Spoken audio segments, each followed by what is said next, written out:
Hello hi praise the lord. प्रभु यीशु मसीह के मधुर नाम में आप सभी को प्रेमी सलाम और परमेश्वर के नाम की स्तुति करते हैं कि उसने आज और मौका दिया उसके नाम की महिमा और तारीफें करने के लिए। जगत भर में हंगामे के ऊपर हंगामे चलते चले जा रहे हैं और उसके ऊपर सरकारें बिल्कुल ध्यान नहीं देते चली जा रही है। और मैं आपको ये भी बताना चाहता हूँ कि भारत देश को महान कहा जाता है, बल्कि भारत देश में और बंदूकें और तलवारें लेकर और लाठियों के चार्ज करते हुए आगे की ओर लोग एक दूसरे को तोड़फोड़ मारते चले जा रहे हैं। उसके ऊपर ध्यान देने के लिए कोई राजी नहीं हो रहा है।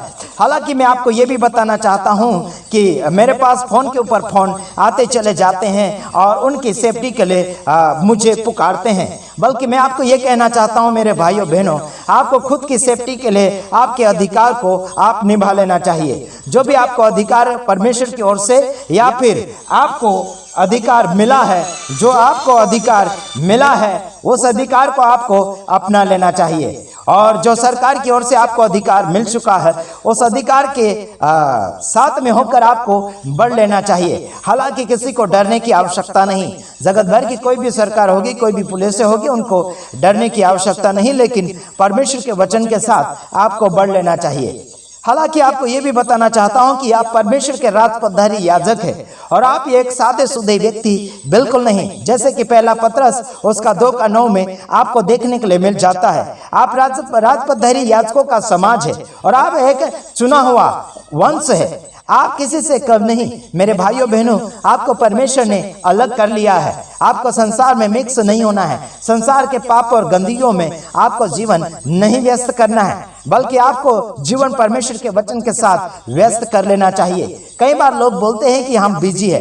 कई बार हम किसी को और को फोन करते हैं तो कहीं और बिजी रहते हैं। हमेशा बिजी रहते हैं दुनियादारी के कामों में। और एक बार ये भी बात बताना चाहता हूँ कि प्रभु यीशु मसीह इस संसार में आपको अपने खुद के कामों में बिजी रहने के लिए नहीं, बल्कि परमेश्वर के कार्यों में बिजी होने के लिए बुलाया है। और ये भी कहना चाहता हूं कि संसार के काम अगर आप करते चले जा रहे हैं तो आपके जीविका को आप बढ़ाने या घटाने के लिए यह कर रहे हैं, वो भी अनिवार्य है, लेकिन उसमें आपको ज्यादा व्यस्त होने की आवश्यकता नहीं है।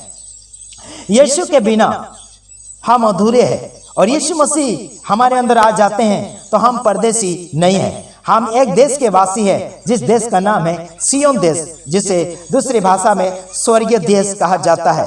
हम स्वर्गवासी हैं और उस देश से हम भारत देश में अलग अलग राज्य में और अलग अलग ग्रामीण गांवों में, शहरों में बसे हुए हैं और उस परमेश्वर के राज्य के बारे में इस संसार में प्रचार करने के लिए हम लोग आए हुए हैं। और हम स्वर्गवासी लोग हैं और हम इस देश में परदेशी है, बल्कि हम अगर यीशु मसीह के साथ है तो हम अभी आत्मिक जीवन में परदेशी नहीं है। इस संसार में हम हो सकते हैं शरीर के अनुसार परदेशी, लेकिन हम यीशु मसीह के साथ में जी रहे हैं आत्मिक जीवन में। तो हम अभी परदेशी आत्मिक रीति से नहीं, बल्कि हम संसारिक रीति से, शरीर रीति से हम परदेशी है। जब हम यीशु मसीह के अलावा यानी कि यीशु मसीह के बिना हम जीवन को जी रहे थे तब हम परदेशी थे, चाहे ऊपर के लिए या फिर दुनिया के लिए। हम दोनों देश के लिए परदेशी थे, लेकिन आज हम परदेशी नहीं रहे।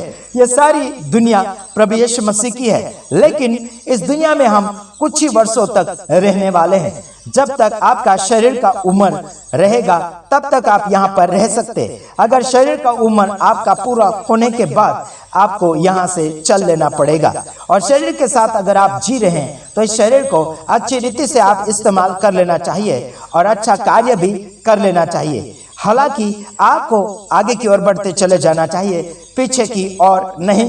पिछली ताकत नहीं, बल्कि आगे की ताकत जो परमेश्वर की ओर से आपको मिलती चली जाती है, उस ताकत को आपको आजमा लेना चाहिए और इस्तेमाल कर लेना चाहिए। आप अगर प्रभु यीशु मसीह में हैं तो आप आत्मिक जीवन में परदेशी नहीं, बल्कि परमेश्वर के घराने के एक सदस्य आप बन चुके हैं, क्योंकि आप राजपथधारी याजकों का समाज है, चुना हुआ वंश है। आप सादे सुधे और क्या बोलना चाहिए, एक साधारण व्यक्ति नहीं है, बल्कि आप सबसे बढ़कर है। आप प्रधानमंत्रियों से बढ़कर है, कई अधिकारियों से बढ़कर है, कई राजनीतिक लोगों से भी बढ़कर आप हैं। राजनीतिक लोग छोटा मोटा कामों में गड़बड़ियां कर सकते हैं, लेकिन आपको कोई भी कामों में गड़बड़ियां करने के लिए इजाजत नहीं दिया गया है। आपको ये भी बताना चाहता हूं कि आपका मुख्य व्यक्ति, आपका मुख्य गुरु है यीशु मसीहा। उस गुरु के इजाजत के बिना आपको कोई भी काम नहीं करना चाहिए जो आत्मिक जीवन में हो। आइए हम कुछ और बातें आपको फरमाना चाहते हैं कि आप परमेश्वर के घर है। कैसे आपके अंदर परमेश्वर का घर है, वो जो आपका जीवन है। जैसे कि आपको एक और बात आप फरमाना चाहता हूं कि इफिसियों उसका 2:9 में कहना चाहता हूं कि आप परमेश्वर का घर है, आप परमेश्वर के कुटुंब है, आप परमेश्वर की जिंदगी है। हेलो, आप परमेश्वर के साथ जी रहे हैं और आपको परमेश्वर प्यार करते रहते हैं। आप प्रभु यीशु मसीह के दोस्त भी हैं, आप प्रभु यीशु मसीह के सगे हैं और आपका शरीर प्रभु यीशु मसीह का घर है। आपको क्या लगता है कि प्रभु यीशु मसीह के घर को आप अलग अलग रीति से सजा सकते हैं, बनावट कर सकते हैं? बिल्कुल नहीं। आपको ये भी बातें बताना चाहता हूं कि मेरे तमाम भाइयों बहनों, हम दोष लोगों के ऊपर क्यों लगाते हैं? क्योंकि वो दोषी होते हैं। बेगुनाह को हम गुनहगार नहीं कह सकते और ना ही दोषी कह सकते हैं। हम शादियों में जाते हैं, कई कई शादियों में हमने देखा कई जगह तो डीजा पिक्चर के गाने के ऊपर मसीह लोग नाचते रहते हैं, कमर लचकाते हैं और अलग अलग प्रकार के शरीर के भागों को, पार्टों को इधर उधर हिलाते हैं और शैतान को महिमा देते चले जाते हैं और लोगों को ऐसे पाटे हिलाकर बताते चले जाते हैं। मैं आपको यह भी बताना चाहता हूं कि अगर आप परमेश्वर का मंदिर है तो आपको कोई भी प्रकार का बाहरी सजावटें बिल्कुल नहीं करना चाहिए जो केवल दिखने लायक होता है। आपको यह भी कहना चाहता हूं, आप अगर शरीर ढक रहे हैं ढाकिए, कोई रोक टोक नहीं है, लेकिन आप शरीर के ऊपर बिगाड़ा करते चले जा रहे हैं। जैसे कि शादियों में ज्यादातर मसीह लोगों की आत्मिकता और मसीह लोगों की शारीरिक पना दिखने आ जाती है और सामने प्रकट होता चला जाता है। आपको क्या लगता है कि लोग आत्मिक है? मुझे चेक करने के लिए आप बोल सकते हैं, उनको मैं चेक करके आपके सामने प्रूफ बता सकता हूं, क्योंकि मेरे तमाम भाइयों बहनों, मैं वचन के साथ मैचिंग करके देखता हूं होता है या नहीं। मेरे तमाम भाइयों बहनों, दुनिया के साथ अगर आप मैचिंग होते चले जा रहे हैं, जीवन को जी रहे हैं, तो आपके अंदर परमेश्वर का प्यार नहीं बल्कि संसार का प्यार, जो संसार का बाप यानी कि संसार का जो भगवान जो बन बैठा है, भगवान यानी ईश्वर जो बन बैठा है, वो है शैतान। उसकी गुलामी में जीकर आप आगे की ओर बढ़ते चले जा रहे हैं। आपको सुधर लेना चाहिए और आगे सुधारा भी कर लेना चाहिए। अधिकतर पास्टर लोगों को तगड़ा हो लेना चाहिए। एक जगह में जाकर समाचार दिया और वहां पर मैंने सिर के कटिंग के बारे में एक बात ऐसी फरमाई थी जिसमें घेरा रखकर बाल कटाना नहीं चाहिए। तो कुछ दिनों के बाद मैंने देखा पास्टर का लड़का ही घेरा लगाकर कटिंग किया हुआ इधर से पूरा टकला है और ऊपर झोपड़ा बनाकर रखा है। तो मैं आपको ये भी बताना चाहता हूं कि आपके पहरावे, आपके हेयर कटिंग, आपका चाल बोल है ना, इन सारी चीजों से आपका पहचान हो रहा है। आपका वचन मानना या ना मानना, वहां पर सबूती सामने प्रकट हो रहा है। तो आपको यह भी बताना चाहता हूं कि अगर मैंने वहां जाकर संदेश दिया और वहां पर संदेश लागू नहीं किया तो दूसरी बार हम पधारते नहीं हैं, दूसरी बार हम जाते नहीं हैं। जो भी मेरे वीडियो को सुन रहे हैं, अगर मैंने आपको संदेश दिया वहां पर आकर और संदेश लागू नहीं किया तो दूसरी बार आपके चर्च में या फिर आपकी कलीसिया में मुझे आप नहीं पाएंगे और मैं नहीं आ पाऊंगा। इतना याद रखना मेरे भाइयों बहनों।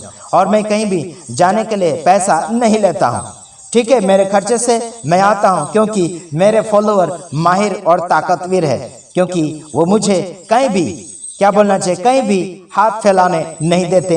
मेरे साथी भाई बहन, मेरे विश्वासी भाई बहन है, मेरे फॉलोवर है ना। जरूरत पड़ती तो जरूर हमारे साथी भाइयों बहनों को हम लोग बोल देते हैं, तुरंत वो लोग हमें मदद कर देते हैं, ठीक है मेरे भाइयों बहनों।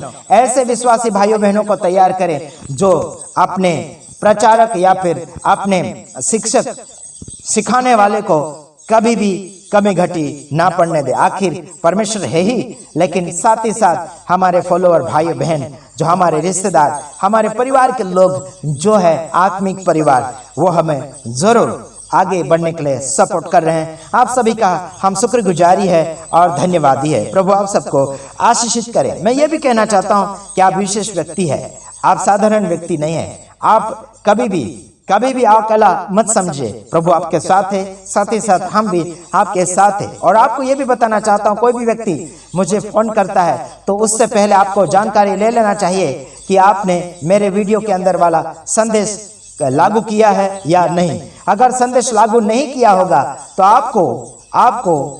आपको ज्यादातर हम सपोर्ट नहीं कर पाएंगे। क्यों नहीं सपोर्ट करेंगे? क्योंकि जो वचन से बाहर है उस व्यक्ति को हम ज्यादातर सपोर्ट नहीं करते हैं, केवल जानकारी दे देते हैं कि आपको इस बात में सुधार कर लेना चाहिए। तो आइए हम यहीं पर समाप्त करते हैं और आपको एक वचन बता देता हूं, वहां पर आपको देख लेना चाहिए, गलती 5 का 22 वचन देख लेना चाहिए। वहां पर आत्मा के गुण है, यानी कि फल है। आपको उन फलों के साथ जीवन को जी लेना चाहिए। क्या वो फल है आपके अंदर दिख रहे हैं या नहीं होंगे तो आपको वो फल लागू कर लेना चाहिए। God bless you. हम दूसरे वीडियो में आएंगे, तब तक ले आपसे हम रिहाई लेना चाहते हैं। प्रभु आप सबको आशीष करे। आमीन, आमीन, आमीन।